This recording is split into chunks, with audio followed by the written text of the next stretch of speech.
পাহাড় সমান ঢেউয়ে ছোট নৌকা মুহূর্তেই ডুবে যায়, কিন্তু বিশাল কার্গো জাহাজগুলো ডোবে না কেন? আপনি যদি ভাবেন শুধু সাইজ বড় হওয়ার কারণে এরা বেঁচে যায়, তাহলে আপনি একদম ভুল। ভয়ঙ্কর ঝড়ে জাহাজকে ডুবতে না দেওয়ার পেছনে রয়েছে 3টি ইঞ্জিনিয়ারিং জাদু। প্রথমটি হলো ব্যালেস্ট ওয়াটার।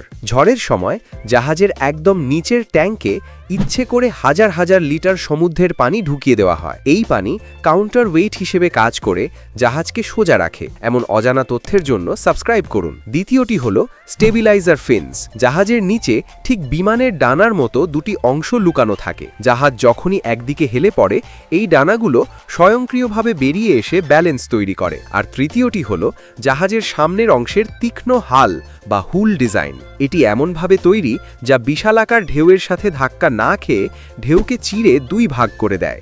আর এভাবেই সমুদ্রের বুকে টিকে থাকে হাজার টনের দানব।